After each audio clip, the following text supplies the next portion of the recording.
The Meter's one Garand weighed about 9.5 pounds. It measured 43.6 inches overall, over a 24-inch barrel, and fed from an 8-round clip. Yet the man who designed it never earned a dollar from it. It was built to replace the bolt-action rifle in every American infantryman's hands. Riflemen carried it up Normandy's hedgerows. Marines fired it across Pacific sand. Soldiers gripped it in the frozen hills of Korea. Each pulled a trigger and fired again, without working a bolt by hand. One requirement became more than 5 million rifles. Springfield Armory built them. So did a rifle maker, a farm equipment company, and an Italian firm. The rifle outlived its war. It passed to foreign armies, to police forces, to civilian racks. It stands today in ceremonial hands. That firepower was paid for in weight, and in a clip that could not be refilled by hand. And it was paid for by John Garand, who handed the rifle to the government and kept only his salary. For 15 years he refined it. He drew a federal paycheck the whole time, and every patent he filed belonged to the United States by the terms of his employment. The rifle that resulted was neither an improved bolt action nor a light machine gun. It occupied the space between the careful marksman's weapon and the automatic. It gave an ordinary soldier 8 rounds. He could fire as fast as he could aim, then reload in a single motion. No major army had ever issued such a thing as standard. The United States would be the first, and it would do so on the eve of the largest war in history. The rifle became a legend, in the plain sense that stories collected around it. Some of those stories were true. A general called it the greatest battle implement ever devised. Some were exaggerated. Enemies were said to listen for the ring of its ejecting clip and charge the moment they heard it. And one story sat underneath all the others, rarely told, and stranger than any battlefield tale. The man whose name the rifle carried, whose 15 years of work armed a nation, was offered a reward by Congress and never received it. A bill to pay him $100,000 was introduced, debated, and quietly allowed to die. How do you repay a man for a weapon he was never permitted to sell?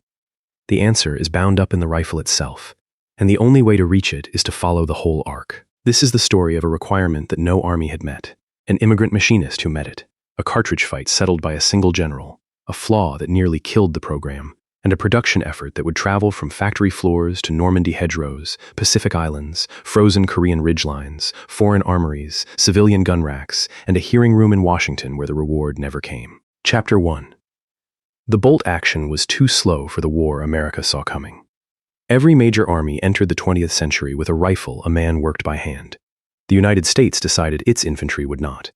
The rifle it carried into the First World War was the Meter's 1903 Springfield.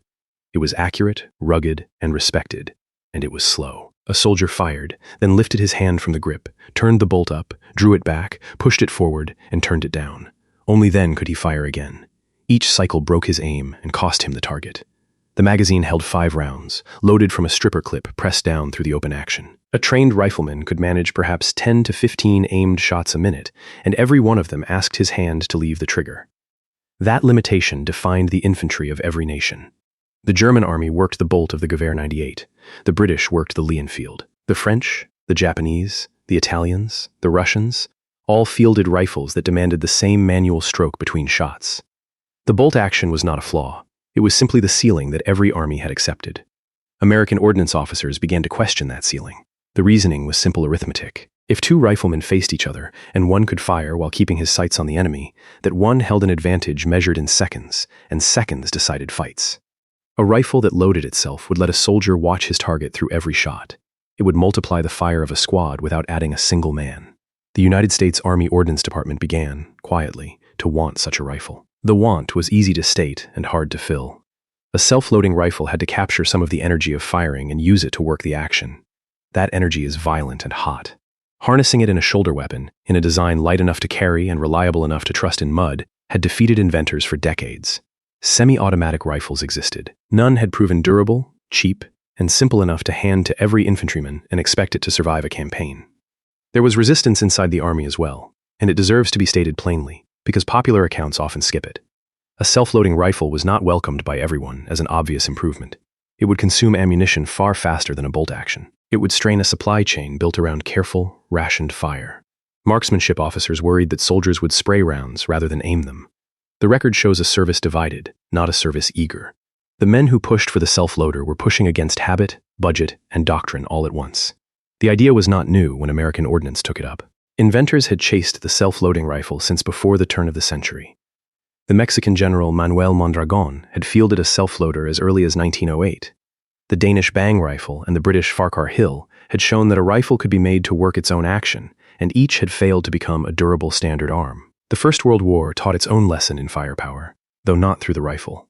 It taught it through the machine gun and the automatic rifle, the water-cooled Brownings and the Browning automatic rifle a man could carry and fire on the move. Those weapons proved what volume of fire could do to massed infantry. The self-loading rifle promised to push a share of that firepower down to every man in the line, not just the gunners. The lesson of the trenches was that fire won ground, and the rifle had been the slowest thing on the battlefield to deliver it. The consumption problem was not abstract. A bolt-action army had built its entire logistics, its ammunition production, its supply columns, its training and fire discipline, around a rifle that fired slowly. A self-loader threatened to empty a soldier's belt in a fraction of the time, and the ammunition to refill it had to be manufactured, shipped across oceans, and carried forward by hand and truck to the firing line. To hand every rifleman a faster rifle was to commit the whole nation behind him to feeding it. The army that wanted the meters one was, without fully saying so, signing up to build and move far more ammunition than it ever had. The rifle was the easy part. The river of brass and powder behind it was the hard part, and it would take the industrial mobilization of a world war to prove the commitment could be met. The soldier at the center of all this never sat in those meetings. He was the ordinary rifleman, the private with a Springfield, who dropped his sight picture every time he worked the bolt.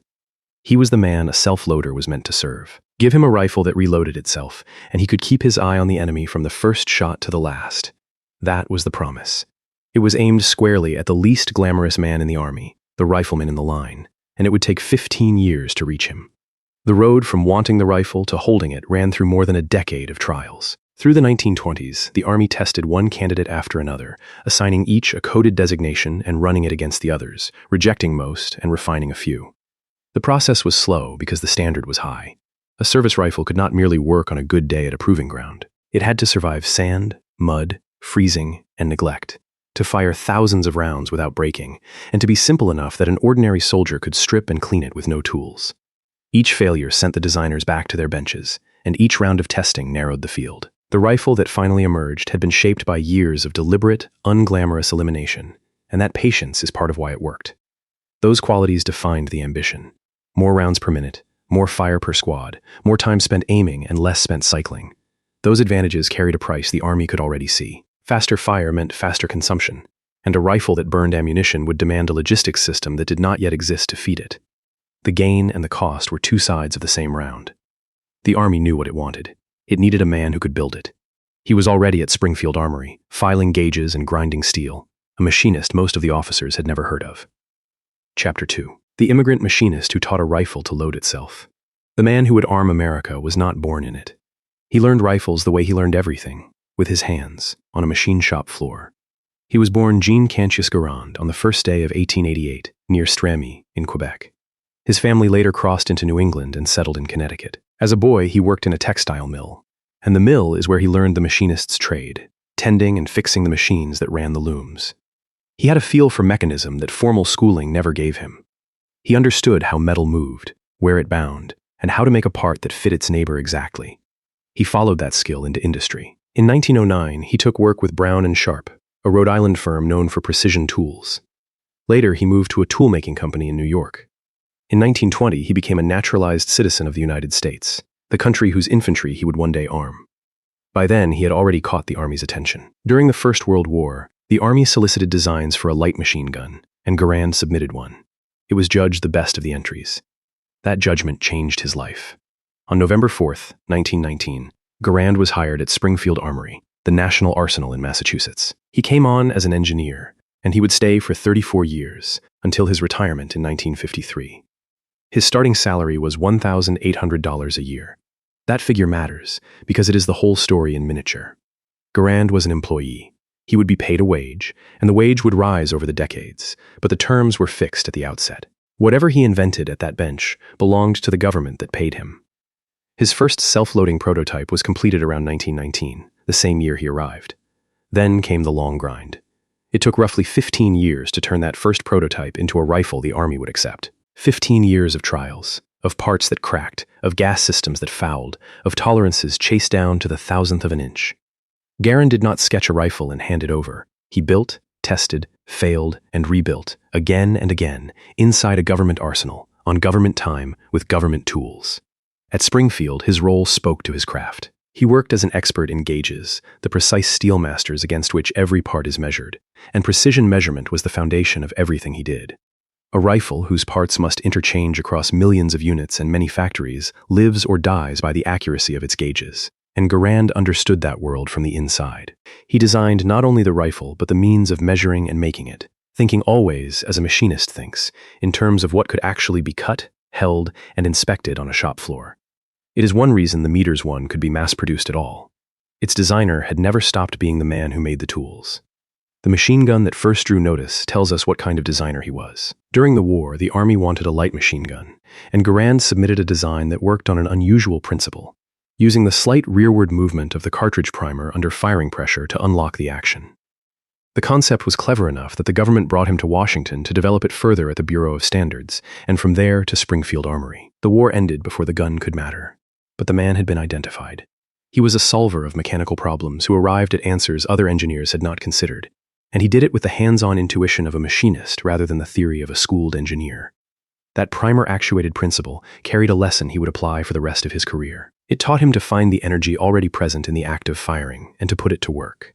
And the WWII would do exactly that, harnessing gas that a bolt action simply wasted. It taught him something about ownership, too. Every design he produced in government service, from that first machine gun onward, was developed on public time and belonged to the public. He built his reputation inside that arrangement, and he never worked outside it.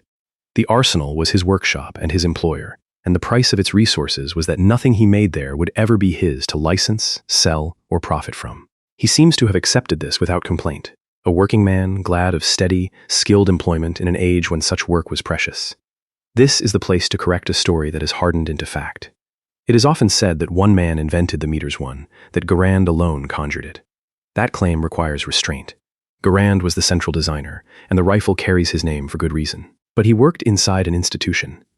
Springfield Armory gave him the shop, the test range, the machinists, and the budget. Army ordnance boards set the specifications and judged the results. Rival inventors, competing in the same trials, pushed his work forward by giving it something to beat. The WWII was the product of one gifted man operating inside a machine of many hands. The lone genius version feels true because a single name is easier to remember than a system.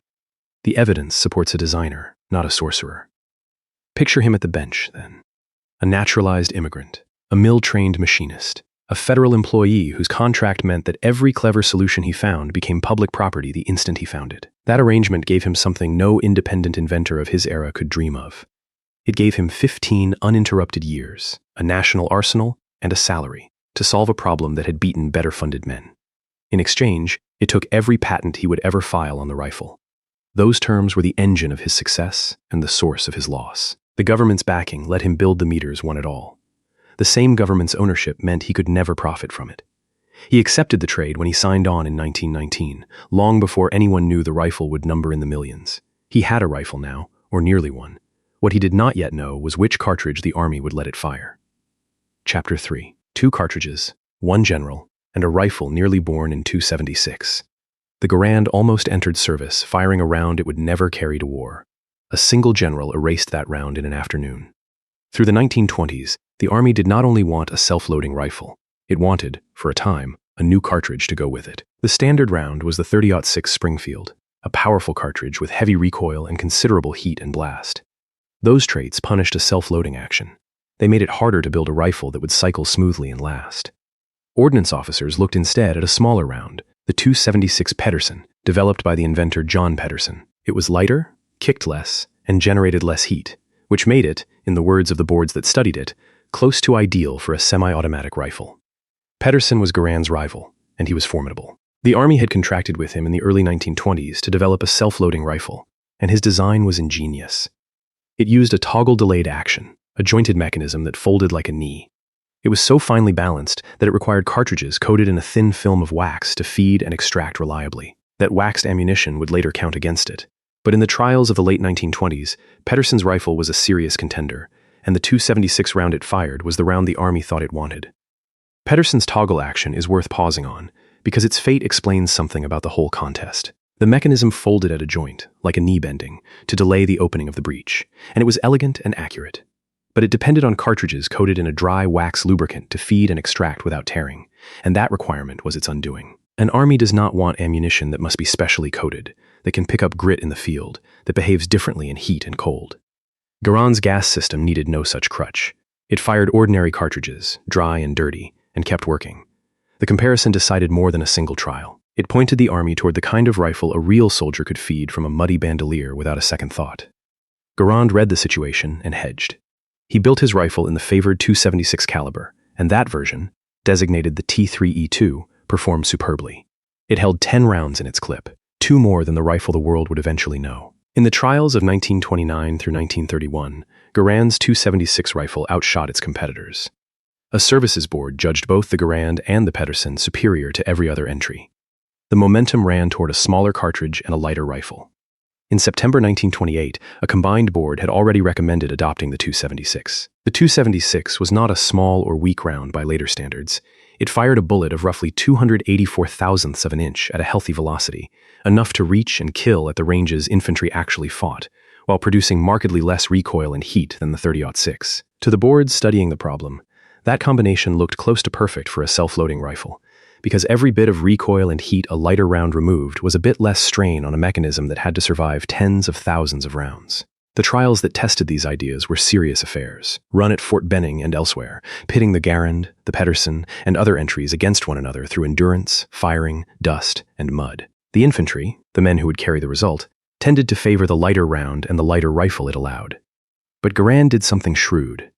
Knowing the army might balk at buying both a new rifle and a new cartridge in the same stroke, he also kept a version of his rifle chambered in the old .30-06. It was a backup, an insurance policy against a change of mind. That decision would prove to be the most important he ever made, and the change of mind came from the very top. In February 1932, the Army Chief of Staff was General Douglas MacArthur. He looked at the proposal to adopt a new cartridge and rejected it. The country held enormous stockpiles of .30-06 ammunition, accumulated through the First World War and after. It ran machinery, arsenals, and training built around that round. To switch calibers meant scrapping all of it and building anew, in the depths of the Great Depression, when every federal dollar was contested. MacArthur ordered all work on the .276 halted. The rifle would stay in .30-06. In a single decision, the .276 Garand vanished, and the 10-round clip vanished with it. Garand's insurance policy became the main policy. His .30-06 rifle moved to the front, and it was that rifle, refined over the next several years, that the Army standardized as the U.S. rifle, caliber 30 meters 1, on the 9th of January, 1936. Here, a genuine disagreement in the sources deserves a note, in the spirit of accuracy.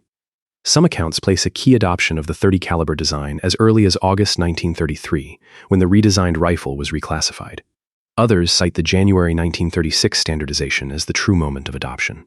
That claim of a single clean date requires restraint. The rifle passed through stages, a reclassification in the early 30s and a formal standardization in 1936, and different writers fix on different milestones. What is certain is that by early 1936, the Army had committed to the Garand in .30-06. Now picture the designer in this. Garand had spent years perfecting a rifle around the lighter cartridge, watched a board endorse it, and then watched a decade of momentum redirected by a memo he did not write and could not appeal. He adapted, because his backup rifle was ready. But the shape of the meters, one that armed a nation, was set not only by his genius, it was set by a general's judgment about warehouses of ammunition. MacArthur's decision has been criticized and defended ever since, and both cases have merit. Against it, the .276 was arguably the better cartridge for a self-loader, and staying with the .30-06 forced Garand to build a heavier rifle around a harsher round. For it, the general was responsible for an army that might have to fight on short notice with the ammunition and machinery it already owned, in an economy that had collapsed. Buying a new cartridge meant retooling every ammunition plant, replacing hundreds of millions of rounds in storage, and rewriting the logistics of a service that could barely afford rifles at all. Weighed that way, the choice to keep the .30-06 was less a rejection of a better round than a refusal to gamble the nation's existing arsenal on it. The soldier inherited the consequence either way, in the 2 rounds he lost from his clip and the recoil he absorbed at his shoulder. That decision saved the country a fortune and a logistical nightmare. It also carried a price the soldier would feel. The heavier .30-06 meant more recoil and more weight, and it capped the clip at 8 rounds instead of the 10 the .276 had allowed. Every rifleman who ever reloaded the meters counted to 8 because of a choice made in 1932 about the cartridge, not the rifle. The rifle was adopted. Almost no one outside the arsenal understood how, precisely, it worked. Chapter 4. 8 rounds, 1 breath. How the Garand fires. Pull the trigger, and the rifle does in thousandths of a second what a bolt action asks a man's hand to do. The whole cycle rides on a column of escaping gas. It begins with the cartridge. The rifleman has pressed a loaded clip into the magazine well and released the bolt, which has stripped the top round forward and locked it into the chamber. He aims. He presses the trigger. The hammer falls, the primer ignites, and the powder burns into gas at enormous pressure. That gas drives the bullet down the 24-inch barrel toward the muzzle at roughly 2,700 to 2,800 feet per second. Everything that follows happens in the space of a few milliseconds, while the sound of the shot is still leaving the barrel. Near the muzzle, drilled into the underside of the barrel, is a small port. As the bullet passes it, a portion of the high-pressure gas behind the bullet bleeds down through that port into a gas cylinder mounted below. Inside the cylinder sits a piston, and the piston is the forward end of a long steel rod that runs back the length of the rifle. This is the operating rod, and it is the heart of the mechanism. The gas strikes the piston head while the cylinder is still small and the pressure still concentrated. Peak pressure inside the cylinder arrives about 500 microseconds after the shot, then falls away over the next few milliseconds. That brief, violent push is all the rifle needs. The gas throws the operating rod rearward. As the rod travels back, a shaped slot near its rear engages a lug on the bolt. For the first fraction of the rod's travel, the bolt stays locked, held by lugs seated in the receiver, while the pressure in the barrel drops to a safe level. Then, the camming slot rotates the bolt, turning its lugs out of their seats and unlocking it. Now, the bolt is free to travel back with the rod. Together, they move rearward, and the extractor, a small hook on the bolt face, drags the spent brass case out of the chamber. An ejector kicks it clear, and the empty case spins up and out of the open action. At the rear of their travel, the operating rod and bolt stop, and the large main spring, compressed by all that rearward motion, reverses everything. It drives the rod and bolt forward again. The bolt face meets the next cartridge waiting in the clip, strips it from the top, and pushes it into the chamber. As the bolt seats, the camming slot rotates it the other way, locking its lugs back into the receiver. The rifle is loaded, closed, and ready. The rifleman has not moved anything but his trigger finger. He fires again, and the cycle repeats, 8 times. Several safeguards are built into that cycle, and they are worth naming because they are what made the rifle safe to trust. The bolt cannot fire until it is fully locked, its lugs seated, so a bolt slightly out of battery will not let the hammer fall on a chambered round. The gas port itself is small by design, taking only a measured bite of the pressure behind the bullet, enough to work the action and no more, so the mechanism is not battered harder than it must be. The long operating spring absorbs the shock of the bolt's travel at each end rather than letting steel slam bare against steel. Every one of these choices reflects years of refinement, the difference between a prototype that fired and a service rifle that could be handed to a frightened teenager and expected to work. The reload, once learned, was fast and certain. A rifleman drew a fresh 8-round clip from a bandolier or a belt pouch, seated it into the open action with the edge of his hand, and let the bolt run forward to chamber the first round. Trained soldiers did it without looking, by feel, in the middle of a fight. The clips themselves came packed in cloth bandoliers, several clips to a bandolier, so a man could sling dozens of rounds over his shoulder and carry them into an assault. That packaging, humble as it sounds, was part of the weapon system, the means by which the rifle's appetite was fed in the field. A soldier could reload again and again as long as the bandoliers held out, and keeping them full was the quiet work of the supply chain behind him. After the 8th round, one more event occurs, and it is the sound the rifle is famous for. The clip in the WWII is not a magazine that stays behind. It is an en-bloc clip, a steel frame that holds the cartridges and rides inside the rifle with them. When the last round is fired and the bolt travels back, a spring ejects the empty clip up and out of the action, and it lands with a bright metallic ring. That ring told the shooter his rifle was empty. It also became one of the most argued about sounds in the history of small arms, but that argument belongs to a later chapter. Here, the mechanism deserves a myth corrected. The WWII is sometimes described as delicate, a finely tuned machine that fussed and failed. That description requires restraint. The long-stroke piston system, in which a heavy rod and a long spring do the work, is among the most forgiving actions ever built. The moving parts are large, the tolerance is generous where they can be, and the mechanism tends to keep running when fouled with carbon, dust, or grit that would stop a tighter design. Where the rifle did fail, and it did, the causes lay elsewhere, in a specific early defect and in specific conditions. The action itself earned a reputation for shrugging off dirt. The clip that made the cycle so simple also set its limits, and the trade must be stated exactly. The en-bloc clip let a soldier reload the entire rifle in one motion, dropping 8 fresh rounds into the well and slamming the bolt home, faster than any stripper clip bolt action could match. That was the advantage. The cost was that the clip could not be topped off. A rifleman who had fired 3 rounds could not simply add 3 more to fill the well. He either fired the remaining 5 or worked the clip latch to eject a partly loaded clip and lose the rounds. And the loading itself bit the careless. If a thumb lingered in the well as the bolt released, the bolt drove forward onto it with the force of the main spring, producing the bruised and bloodied injury every meter's one shooter learned to fear, known ever after as Garand thumb. The Garand thumb was more than a rookie's embarrassment. In the fixed magazine, the follower and the bolt were under the force of that heavy operating spring, and the same energy that chambered around with authority would punish a thumb caught in its path. Soldiers learned the trick of blocking the operating rod handle with the edge of the hand while seating the clip, so the bolt could not run home until the thumb was clear. Done right, it was safe and fast. Done wrong, under stress, with cold or shaking hands, it drew blood and turned the nail black. The injury was the price of a strong, simple loading system, and most men who carried the rifle paid it at least once while they learned. The mechanism was sound on paper and forgiving in the hand. But the very first rifles off the line carried a flaw hidden in the front of the gas system, and that flaw could have stopped the whole program before the war began. Chapter 5. The gas trap that almost sank the rifle. The first Garands did not tap gas from a hole in the barrel at all. That decision nearly cost the Army its new rifle before the fighting started. The gas system, described in the last chapter, the port drilled into the barrel, was not the original design. The meters one adopted in 1936 used a different method, called a gas trap. Instead of bleeding gas through a hole in the barrel wall, the early rifle let the bullet leave the muzzle first, then caught the gas that followed it in a cap fitted over the end of the barrel.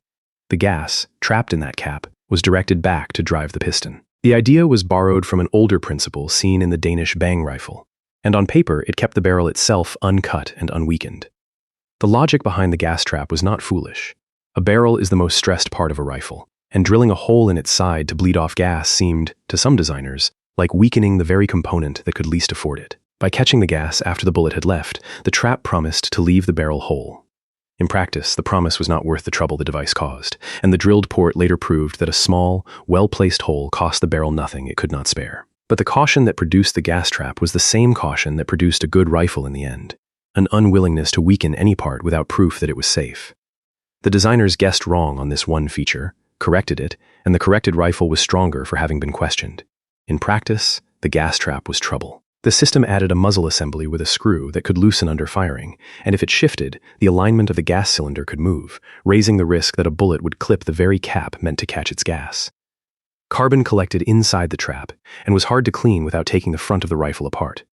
The muzzle assembly made a weak point for mounting a bayonet. Taken together, the gas trap was fussy, maintenance-hungry, and fragile in exactly the place a combat rifle takes the most abuse. There was a worse problem, and it struck at the rifle's credibility. Early production rifles suffered what became known as the 7th round stoppage. A rifle would fire, cycle, and fire again through 6 rounds, and then jam on the 7th. For a weapon whose entire promise was uninterrupted fire, a reliable failure near the end of every clip was close to fatal. Investigators traced the fault to a deviation from Garand's own specifications introduced in manufacturing.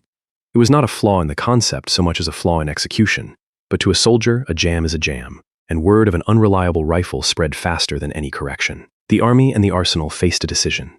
They could patch the gas trap, or they could replace it. They chose to replace it. Engineers went to the simpler, sturdier system of a port drilled directly into the barrel's underside, feeding gas into a cylinder near the muzzle. The redesign was adopted in October 1939, and production of the new gas port rifles began in June 1940. The last of the gas trap rifles left Springfield Armory in August 1940. In all, roughly 48,000 gas trap rifles were built before the change, a small fraction of the millions to come, but a fraction that carried the rifle's early and shaky reputation. The changeover was not clean, and the record shows the seams. As the arsenal shifted tooling, it used up remaining gas trap parts, so gas trap and gas port rifles overlapped in the serial number ranges of the period.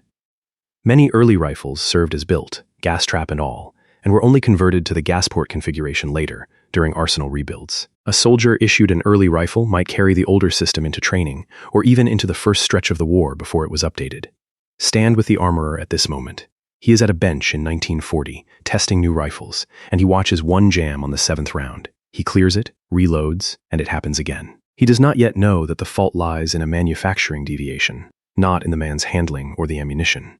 He only knows that the Army's new rifle, the one meant to outfire the world, is stopping short of a full clip. Multiply that armorer across every depot, and the danger to the program becomes clear.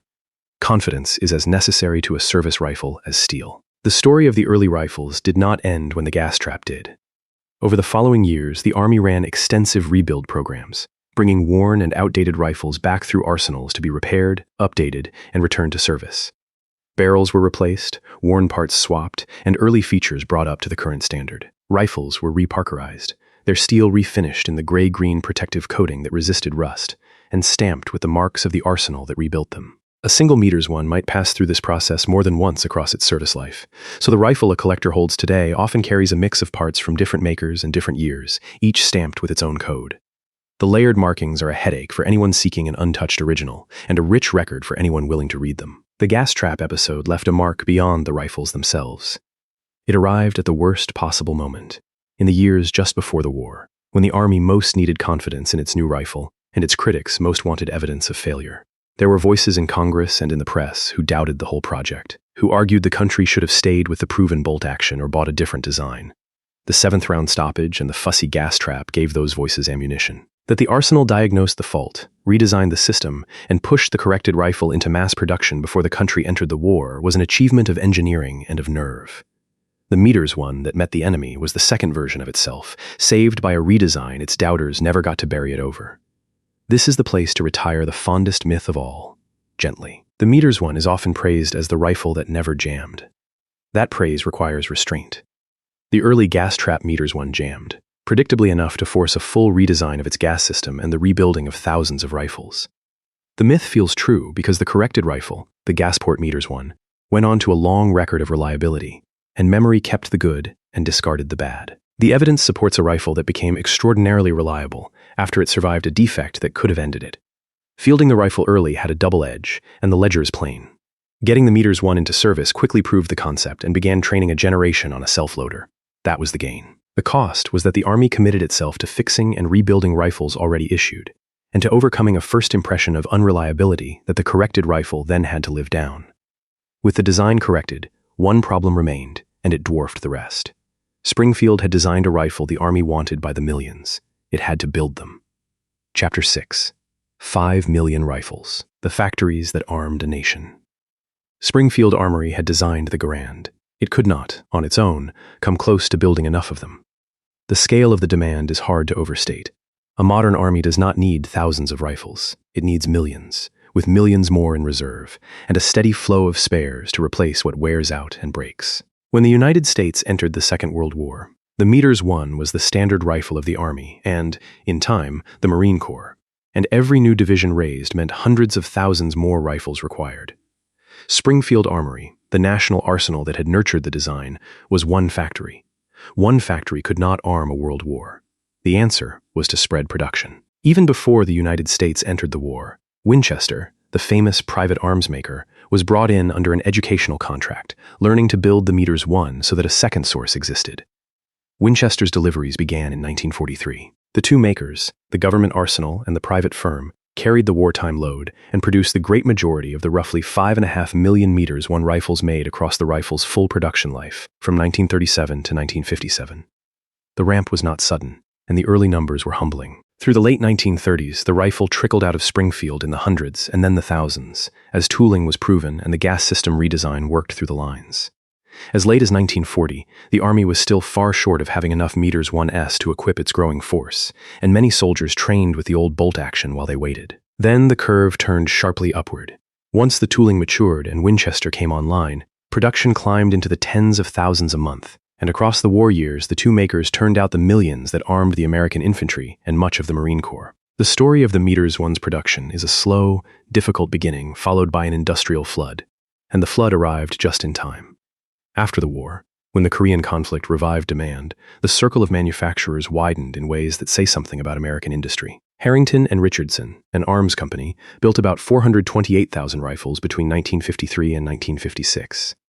International Harvester, a maker of tractors and farm equipment, built about 337,000 between 1953 and 1957. A company that built machines to plow fields turned to building machines to fight, and its rifles served like any others.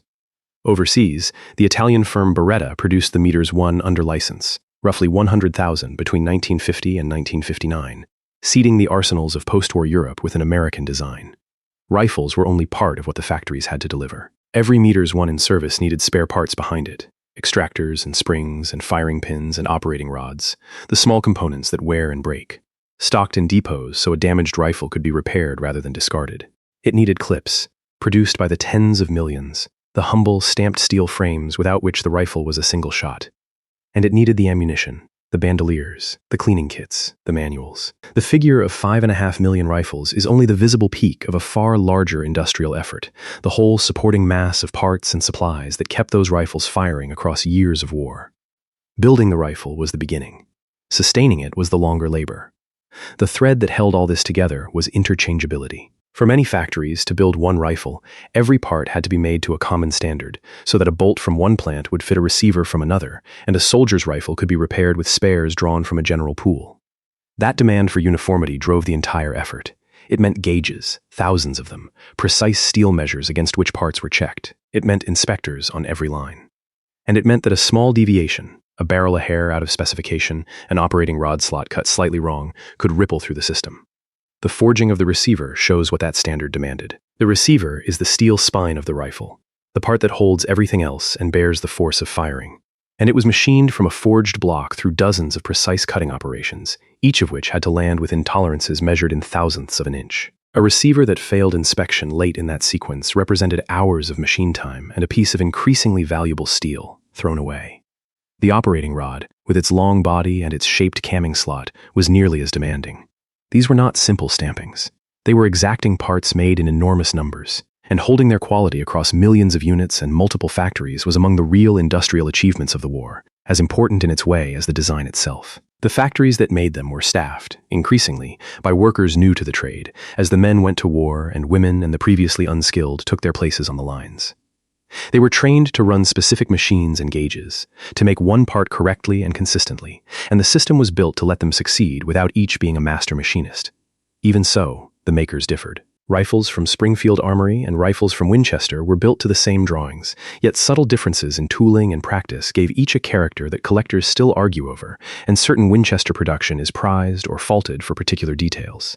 The goal was perfect interchangeability, and it was very nearly reached.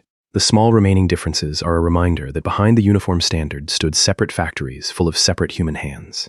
Stand on the factory floor, then beside the inspector. His work is invisible in every history of the war, but the war ran on it.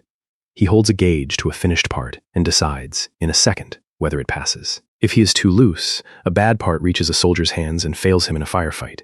If he is too tight, he rejects good parts and slows a line the whole army is waiting on. His judgment stood between the design and the rifleman, repeated millions of times across years.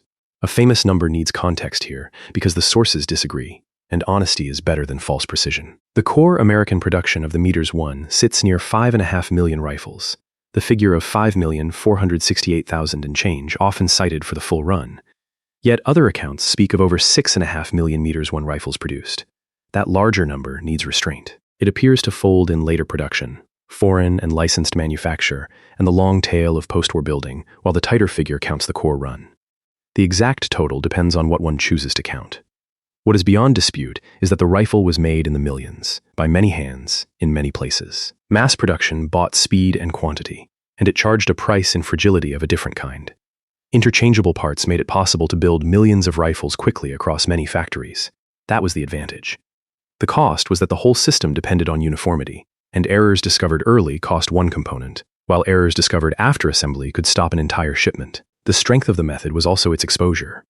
The factories solved the numbers so completely that the flow of rifles outran the war's early battles and pushed the Meters 1 into the hands of millions of soldiers. Those soldiers were about to carry it against enemies who had nothing like it. Chapter 7. The firepower that outgunned the bolt-action world. Across the war, American infantry met enemies still working a bolt by hand. The gap was not marksmanship, it was rounds per minute.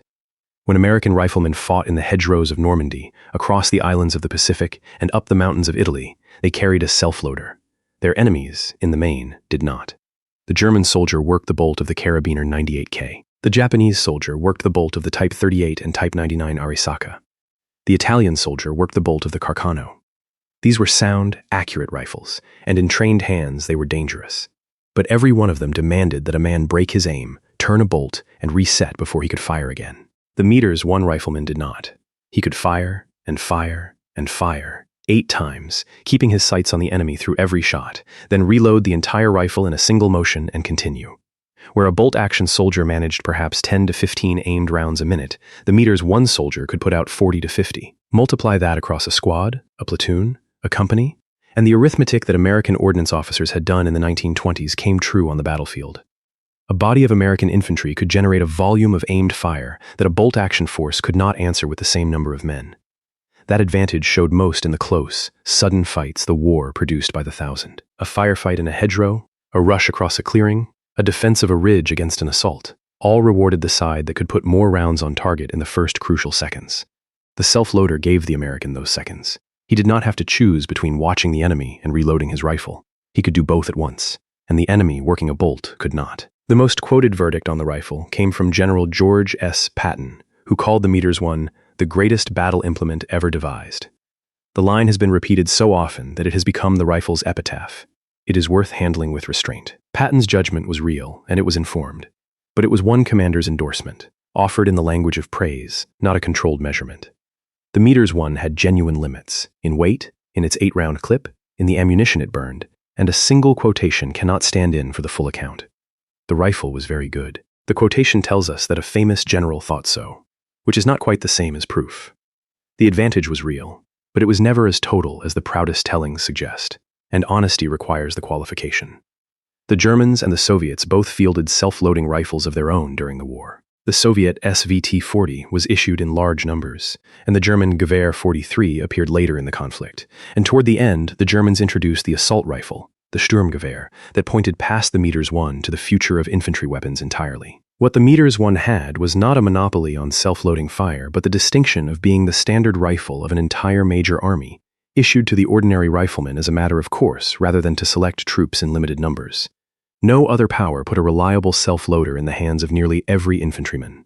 That is the accurate claim, and it is impressive enough without inflation. The rifle's spread was not instant, even within the American forces. The Marine Corps entered the war still largely armed with the bolt-action Meters 1903, and Marines on Guadalcanal in 1942 fought their first great battle with the old rifle while the Army already carried the new one.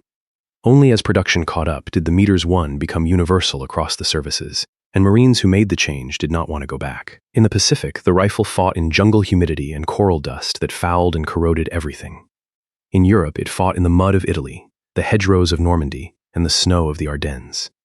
Each theater tested it differently, and the pattern that emerged was of a rifle that kept working across a range of filth and climate that would have finished a more delicate design. Stand with the squad in the seconds that mattered. A German section opens fire from a tree line. The American riflemen go to ground and return fire, and the difference is immediate and physical. Each American can keep firing without lowering his rifle to work a bolt, so the weight of fire coming back at the tree line builds faster and holds steadier. The German must choose, shot by shot, between his sights and his bolt.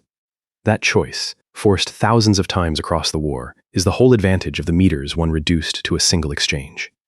The clearest demonstrations came on the defense, when small groups of American riflemen had to break up assaults by larger enemy forces. A handful of men with Meters I could lay down a volume of aimed fire out of proportion to their numbers, each rifleman firing as fast as he could find a target and reload, so that an attacker often believed he faced a far larger force armed with automatic weapons. That misperception was itself a weapon.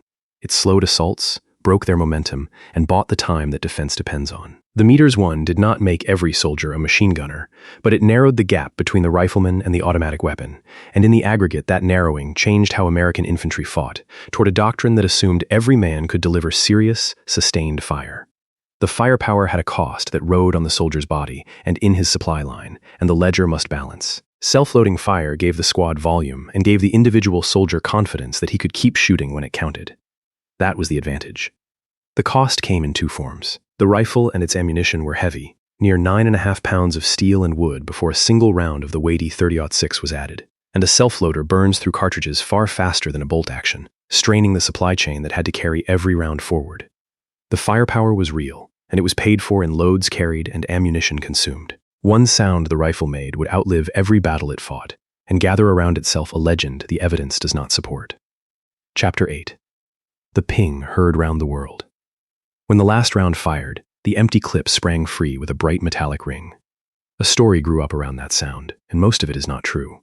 The mechanism is real and was described earlier. The WWII's on-block clip is ejected when the last cartridge is fired, and the steel clip lands with a distinctive high ping. Every soldier who carried the rifle knew the sound. It was the rifle telling its owner that it was empty and needed a fresh clip. That much is fact, and it is the seed from which the legend grew. The legend runs like this. Enemy soldiers, the story goes, learned to listen for the ping. When they heard it, they knew the American in front of them had an empty rifle and a moment of vulnerability while he reloaded.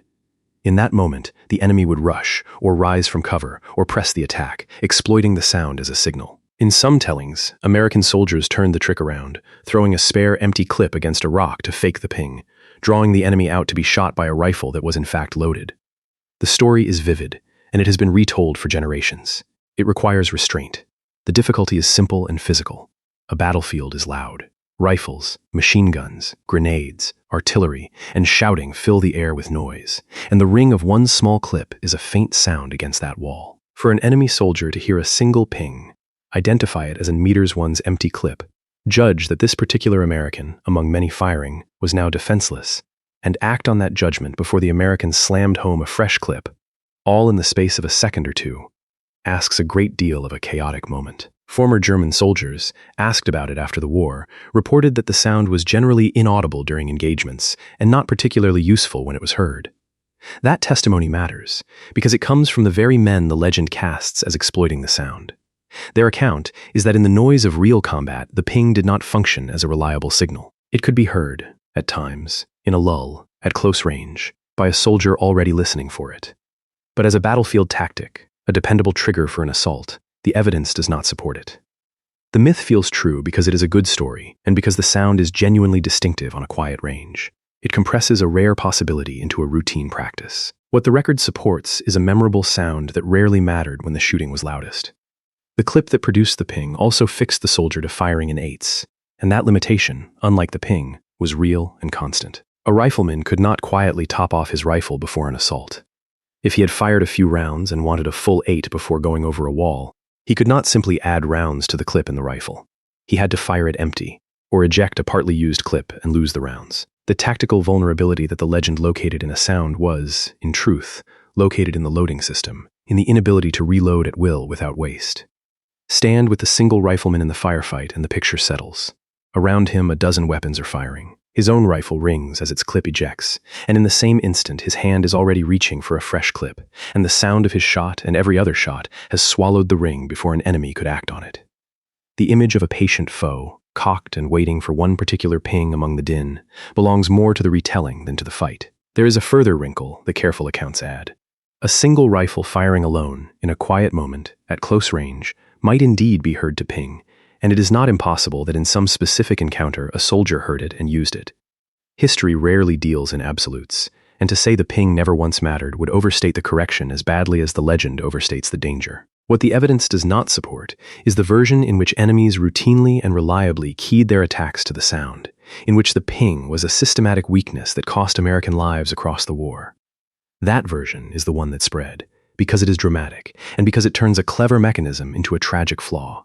The measured truth is quieter. The ping was real, occasionally audible, and rarely decisive, and the men who supposedly exploited it mostly did not.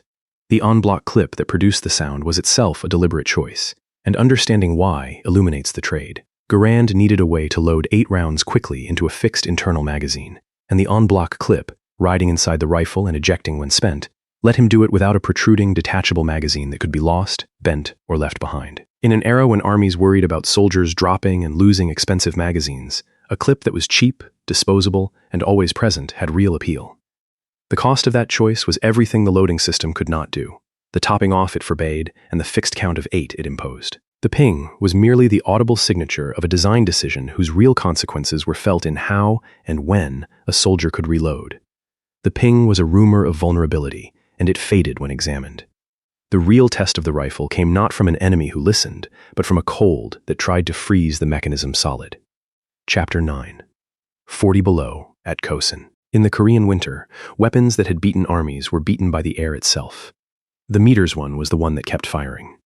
In late November and December of 1950, American and Allied forces fought their way through the mountains around the Chosin Reservoir in North Korea, encircled and outnumbered, in some of the worst cold ever endured by an American army. Temperatures fell toward 40 degrees below zero. At that cold, the ordinary business of soldiering becomes a fight against the environment before it is a fight against the enemy. Metal grows brittle, skin freezes to steel, and the oils and greases that keep a weapon running turn against it. Lubricant is meant to reduce friction. In extreme cold, it does the opposite. The oil and grease packed into a rifle's action thicken as the temperature drops, and near 40 below they congeal into a stiff, gummy resistance that a rifle's mechanism cannot overcome.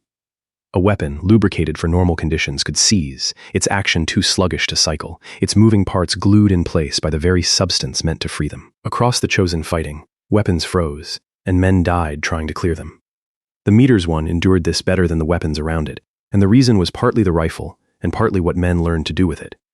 Soldiers found that the answer was to strip the lubricant away, to run the rifle dry, removing the grease that would otherwise freeze. A veteran of the fighting, Theo McLemore, put it plainly, that going without oil or grease was hard on the weapons, but removing it let them use their WWI's even when the temperature dropped to 40 below. Run dry, the WWI's large. Forgiving action kept cycling where tighter or thirstier mechanisms failed. The comparison to other American weapons is stark and is recorded. The WWII carbine, the light rifle carried by support troops, malfunctioned frequently in the cold and was faulted for a lack of stopping power besides. The Browning automatic rifle, the squad's heavy automatic, also froze. There are accounts of desperate men urinating on frozen weapons to thaw them enough to work. Against that background, the WWII stood out. The military analyst S.L.A. Marshall, studying the fighting, concluded that of all the weapons carried by the infantry, the WWII appeared to be the least sensitive to heavy frost, extreme cold, and icing. The men agreed. McLemore summed up the consensus that the WWII was their best weapon and that they relied on those rifles. Stand with the Marine on a ridgeline above the reservoir, in the dark, at 40 below. His fingers are numb inside frozen gloves. He has been told, or has learned, to clean every trace of oil from his rifle, and he does it with hands that barely obey, because a lubricated rifle is a dead rifle in this cold. He works the action dry and feels it move, and that movement is the difference between a weapon and a club. His life for the next hours depends on a design forgiving enough to run with no oil at all, and on the discipline to have stripped it bare. The cost of that dry-running solution fell on the men as much as on the metal. A rifle stripped of oil had to be watched, worked, and cleaned constantly, in conditions where bare skin froze to steel and a dropped part could vanish in the snow. Cleaning a rifle at 40 below, with hands that would not close and breath that froze on the bolt, was its own ordeal, repeated because the alternative was a dead weapon. The men learned it, and did it, because the rifle rewarded the effort by firing. The lesson they carried out of those mountains was simple and hard-won. A weapon is only as reliable as the discipline behind it, and even the most forgiving rifle asks something of the soldier who trusts his life to it. This is the place for a last restraint, because admiration can harden into myth here too. The WWII is sometimes described as simply immune to cold, a rifle that needed nothing. That claim requires restraint. The WWII survived the Korean winter because its action was tolerant, and because soldiers learned to run it dry, not because it was indifferent to the conditions. It needed the right handling, the stripping of lubricant, the constant attention of cold and exhausted men. What the evidence supports is a rifle better suited to extreme cold than its companions, in the hands of soldiers who had learned how to keep it alive. The trade at Chosin was as sharp as any in the rifle's story. Running the WWII dry kept it firing when lubricated weapons froze. That was the advantage, and it saved lives. The cost was that a rifle run without lubrication wears faster and loses the protection that oil gives its moving parts against friction and corrosion. Men accepted accelerated wear in exchange for a rifle that worked, because a worn rifle that fires beats a well-oiled one that will not. The battle that framed all this deserves to be seen whole, because the rifle's reliability meant nothing except in the situation that demanded it. In late 1950, United Nations forces had driven deep into North Korea when Chinese armies entered the war in massive strength and surrounded the American and Allied troops around the Chosin Reservoir. The 1st Marine Division and elements of the Army's 7th Infantry Division found themselves cut off, outnumbered, and ordered to fight their way out through mountain passes in the depth of a brutal winter. The march out was a running battle, days of it, in which men fought by day and froze by night, and in which every weapon that failed was a gap in a thin perimeter holding off human wave assaults. In that setting, a rifle that would not fire was not an inconvenience. It was a hole in the line through which the enemy came. The cold exposed a hierarchy among the weapons that peacetime testing had never made so plain. Automatic weapons, with their tighter tolerances and their dependence on smooth, fast cycling, suffered most, and the meters, one carbine, prized for its lightweight, proved both underpowered and unreliable when it counted. The Garand, heavier and simpler in its action, tolerated the cold and the dry running the cold demanded. Yet the lesson the Army drew was not that lubrication was unnecessary, but that its lubricants were wrong for the conditions, and post-war development went into greases and oils that would not freeze. The rifle had revealed a problem larger than itself, the need for cold weather lubricants across the whole arsenal, and the men at Chosin solved it in the field the only way they could, by running their rifles bone dry and trusting the design to endure it. The rifle had survived its hardest war and its hardest weather. Now the Army began asking it to become things its designer had never drawn. Chapter 10. Snipers, folding stocks, and the rifle that tried to go full auto. A rifle that works gets asked to do more. The Garand was cut down, scoped, and pushed toward automatic fire in the search for what else it might become. The first and most successful of these new roles was the snipers. A standard meters one was accurate, but a marksman needed a telescopic sight, and mounting a scope on the meters one posed an awkward problem. The rifle ejects its spent cases and its empty clip straight up and out of the top of the action, exactly where a scope would naturally sit. The solution was to mount the scope off to the left side, clear of the ejection path, so the clip and cases could still fly free. The result was the Meters 1C, originally designated the Meters 1E7, adopted as a sniper rifle late in the Second World War. About 7,971 were produced during that war, and later, during the Korean conflict, about 4,796 more. A second sniper version followed, the Meters 1D, originally the Meters 1E8. It used a simpler mounting, with the scope base attached to the barrel rather than the receiver, which made it cheaper and easier to produce. About 21,380 meters 1 decisecond were built during the Korean War period. Between the two, the C and the D, the Army had turned its standard infantry rifle into a marksman's tool without abandoning the basic design, an economy that mass production made possible. Other experiments pushed harder against the rifle's nature. The most ambitious was the attempt to make the Garand fire fully automatic. The T-20E2 was a selective fire version, capable of automatic fire, and to feed that appetite, it abandoned the 8-round clip for detachable 20-round magazines, the same magazines used by the Browning automatic rifle. About 100 T-20E2 rifles were manufactured before the project was terminated in 1948. It pointed clearly toward the future, a self-loading rifle with a large detachable magazine and a fully automatic option. But the Meters 1 itself was not the vehicle to get there.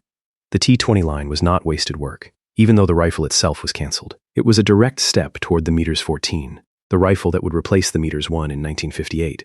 And the Meters 14 was, in a real sense, a Garand grown-up, and Meters 1 fitted with a detachable 20-round magazine, a shorter and lighter recoiling cartridge, and a selective fire capability, all of it foreshadowed by the wartime experiments. The Italian firm Beretta, which had learned to build the Meters 1 under license, went further and developed the BM-59, a rifle that took the Garand's action and added a detachable magazine and automatic fire, keeping the old design alive in modernized form well into the Cold War. The Meters 1 did not so much end as evolve. Its mechanism carried forward into the rifles that succeeded it. Still, other variants tried to shrink the rifle. The Meters 1E5 was a compact version with an 18-inch barrel and a folding stock, meant for paratroopers and others who needed a smaller weapon. Only one was fabricated, and it demonstrated the problem with cutting down a full-power rifle. The shorter barrel and lighter frame produced punishing recoil and muzzle blast, and the concept went no further. A related shortened experiment, the T-26, was likewise judged unsuitable for combat. The .30-06 cartridge that gave the Meters 1 its power did not forgive attempts to make the rifle small. The rifle also anchored a small system of accessories that extended what it could do. It mounted a bayonet for close work, and with a launcher fitted to its muzzle, it could throw rifle grenades, turning the individual weapon into a short-range indirect fire tool that could reach behind cover or knock out a strong point. Firing a grenade demanded special blank cartridges and a heavy blow to the shoulder, and it was hard on the rifle, but it gave the rifleman a reach his bullets did not have. These roles rarely make the legend, yet they were part of the Meters 1's daily work, the rifle serving as the base for whatever the infantry needed to bolt onto it.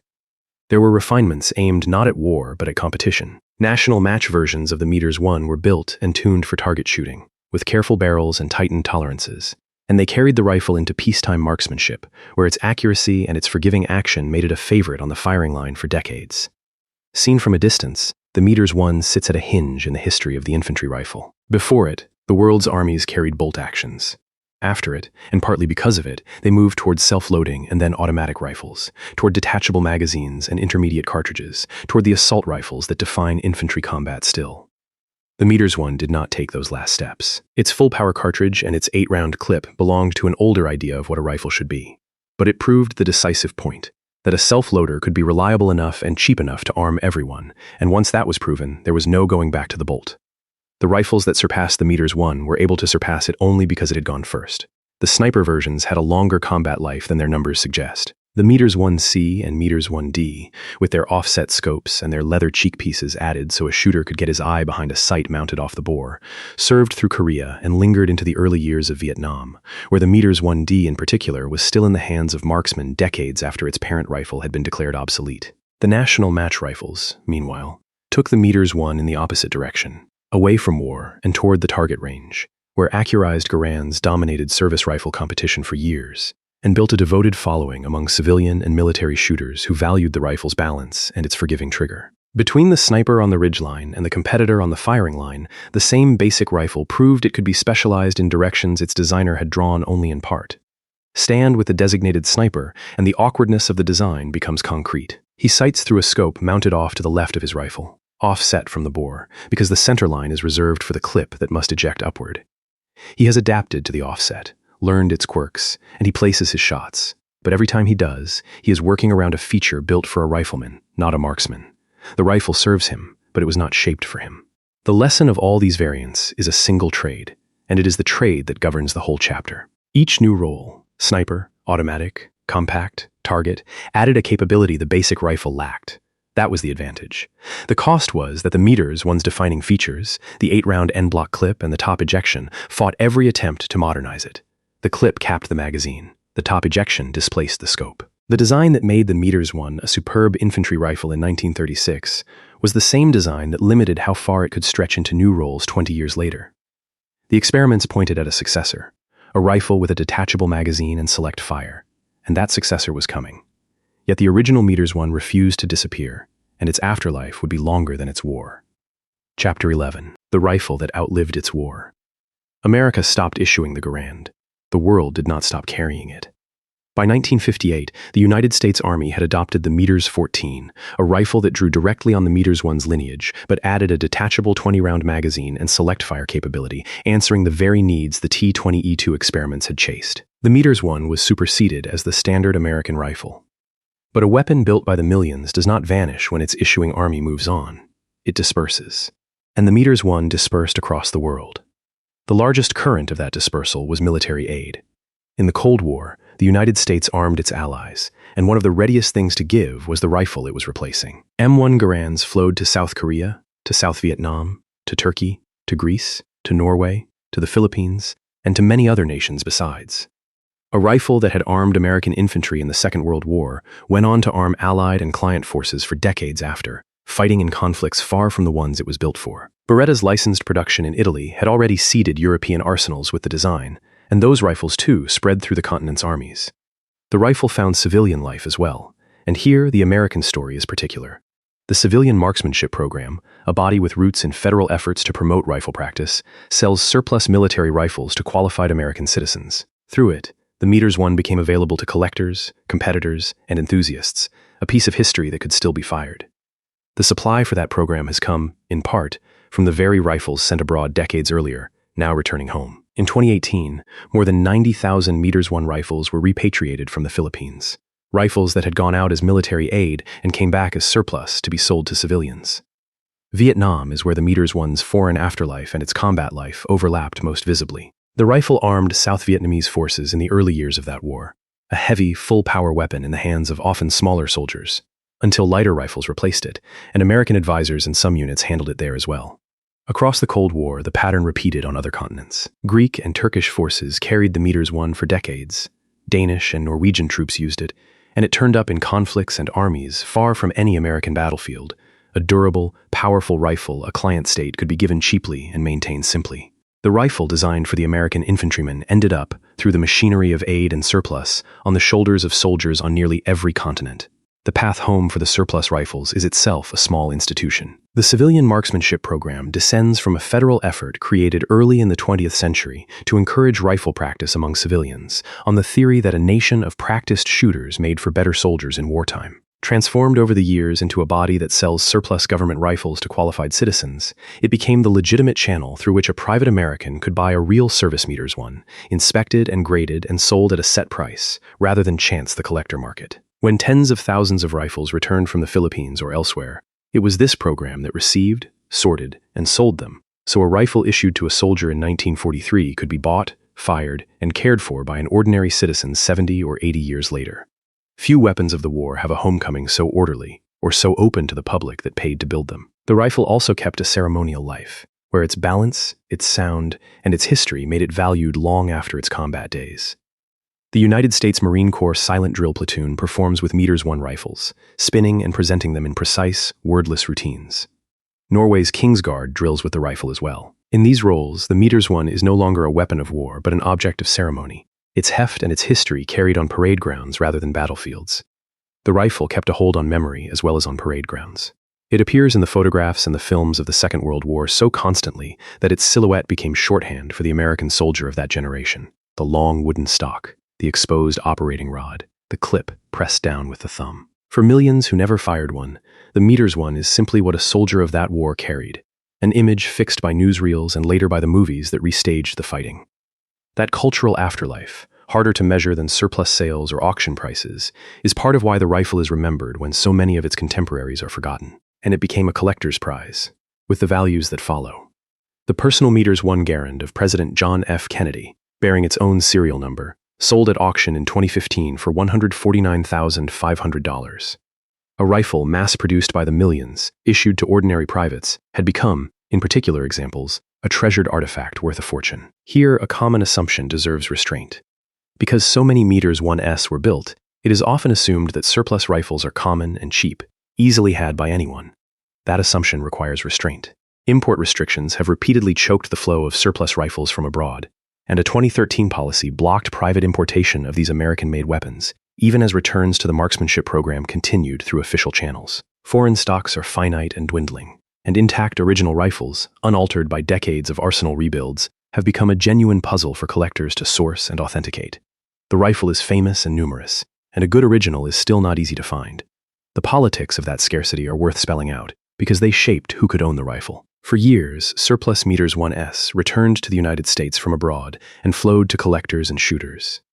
Then policy tightened. Restrictions on the private importation of these American-made military rifles cut off one of the main channels, so that rifles sitting in foreign warehouses, built by American hands for American soldiers, could not simply be brought home and sold. The marksmanship program remained a legal path, receiving certain returns through official channels, but the general flow narrowed. The result is a strange scarcity around a rifle made by the millions, in which the supply depends less on how many were built than on which governments will release them and which laws will let them in. Reading an individual rifle has become a craft of its own. Collectors study the maker's stamp on the receiver, the drawing numbers on the small parts, the style of the stock and the cartouche pressed into it, the coating of the barrel, and the marks of every arsenal rebuild, assembling from them the history of a particular weapon. A rifle whose parts all match its original maker and era is a rare and valued thing. Far more common is the honest veteran, a rifle rebuilt once or twice, its parts a record of the depots it passed through, worth less to a purist and no less a piece of history for it. Stand with the collector on a firing line 70 years after the war. He seats an 8-round clip into a Meters 1, the same motion a soldier made in 1944, and hears the same ring when it ejects. The rifle in his hands may have gone to Korea as aid, served a foreign army for decades, and come home to be sold to him.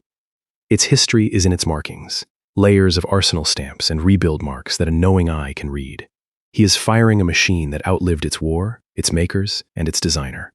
The trade that made this afterlife is worth naming. The enormous wartime production that armed a world war also created the vast surplus that gave the rifle its long second life, in foreign armies, on firing lines, and in collectors' safes. That was the advantage of scale. The cost is that politics kept choking that supply, restricting imports and reshaping who could own the rifle, so that abundance and scarcity have chased each other across the decades. The rifle had earned a second life. The man who built it had been told, once, exactly what his life's work was worth to him personally, and the answer was nothing beyond his pay. Chapter 12. The man who was never paid a cent. 5.5 million rifles carried his name. His bank account never saw a dollar of them. The reason lies in the terms he accepted in 1919, and it is the quiet engine of this whole story. John Garand was a federal employee. When he was hired at Springfield Armory, he agreed, as government engineers did, that the inventions he produced in that work belonged to the United States. He assigned the rights to his rifle to the government, formally, around the time of its adoption.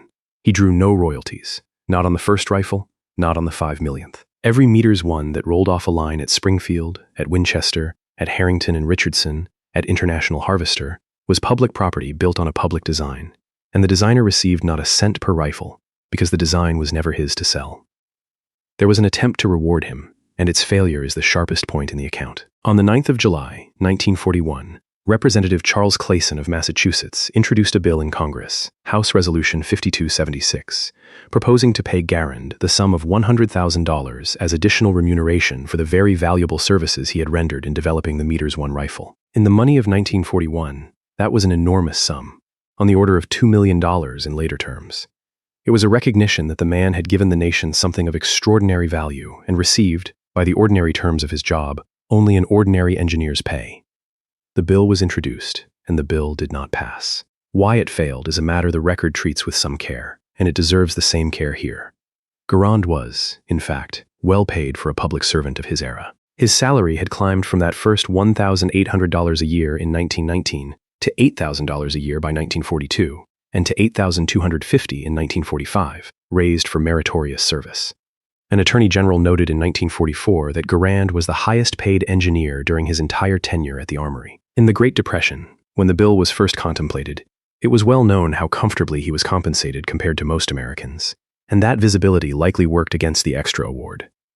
To vote a public employee $100,000 on top of a good salary in hard times set a precedent many in Washington did not wish to set. This is the place to correct the story that gives the video its title, its sharpest edge, because accuracy serves the man better than exaggeration. It is sometimes said that Garand died broke, ruined by his generosity. That claim requires restraint. Garand was not impoverished. He earned a solid salary for decades, more than most, and he retired with a pension. What is true, and remarkable enough without embellishment, is narrower and harder. He never received any share of the rifle's staggering commercial and industrial scale.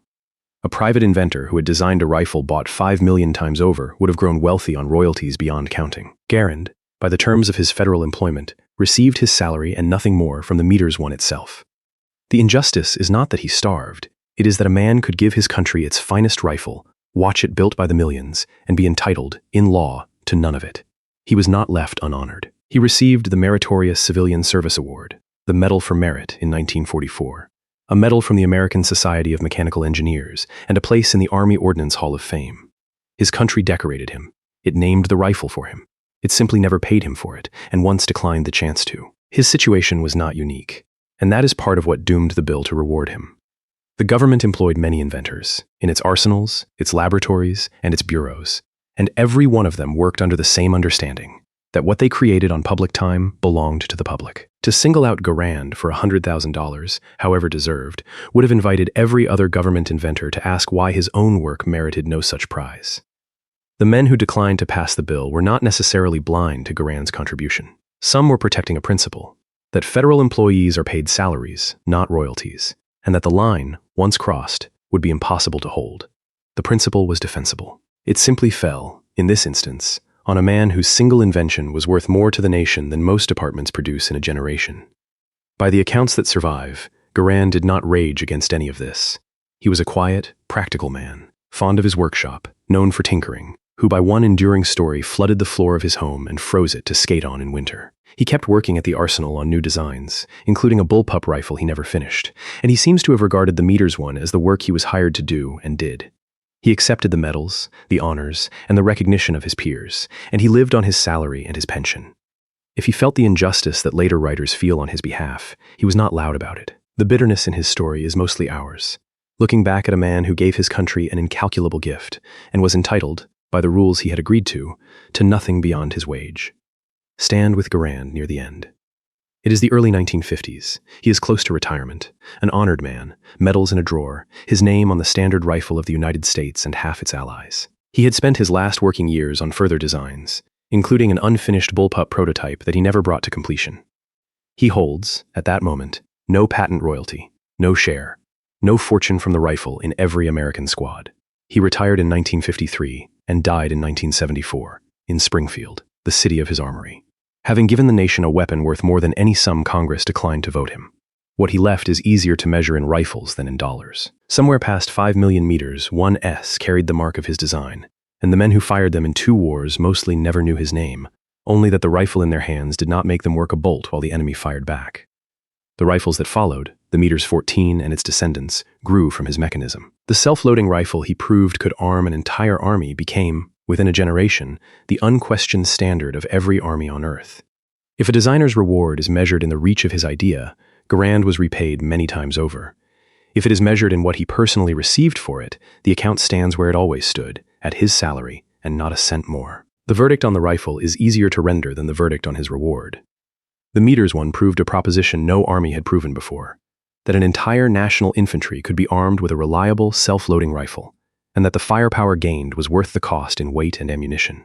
Every American service rifle that followed, the Meters 14 and the rifles after it, answered the same need the Meters one had first satisfied, the need to let an ordinary soldier fire and fire again without breaking his aim. The rifle settled the question. The country's debt to the man who built it was never settled at all. The nation built the Garand to make every soldier stronger. It let the man who built it walk away with nothing but his pay. An army had decided, before the world wars taught it why, that its infantry would no longer work a rifle bolt by hand. That decision set everything in motion. To meet it, the army found an immigrant machinist, a Quebec-born, mill-trained toolmaker named John Garand, and gave him 15 years, a national arsenal, and a salary, in exchange for every patent he would file. He built a self-loader, and it was very nearly born in a lighter cartridge, the .276, before General Douglas MacArthur, weighing warehouses of .30-06 ammunition against the cost of a change, killed the smaller round in 1932 and fixed the rifle at 8 rounds instead of 10. The first rifles carried a gas trap system that jammed on the 7th round, a flaw that forced a full redesign to the drilled gas port by 1940 and nearly cost the program its name. Then the factories took over. Springfield and Winchester in the war, Harrington and Richardson and International Harvester and Beretta after it, and built the rifle past 5 million, each one interchangeable with the next. Those rifles gave American infantry a firepower the bolt-action world could not match, 40 to 50 aimed rounds a minute against 10 or 15, and a general called it the greatest battle implement ever devised. The rifle gathered a legend about the ring of its ejecting clip, a legend the enemy's own testimony deflates, and it survived the 40 below cold of the Chosin Reservoir, run dry of the lubricant that would have frozen it solid when the weapons beside it failed. It was scoped into a sniper rifle, pushed toward automatic fire, and finally succeeded by the Meters 14, and still it did not disappear. It armed a dozen allied nations, came home through the marksmanship program, drilled on parade grounds, and sold at auction for fortunes. And the man who made all of it possible was offered $100,000 by a member of Congress in 1941, and never received it, because he was already well paid, because the times were hard, because the precedent was awkward, and because, in the end, the rifle had never been his to sell. How do you repay a man for a weapon he was never permitted to sell? The answer the country reached, without ever quite deciding it, is that you do not repay him in money. You cannot, because the terms he signed in 1919 made the rifle public the moment he perfected it. You repay him, if at all, in the rifle itself, in the millions of ordinary soldiers who fired and fired again because he had taught a rifle to load itself, and in a name stamped on steel that outlived him by 50 years and counting. The nation asked one man to hand it the finest rifle it had ever carried. He did, and it thanked him with medals, and kept the fortune for itself.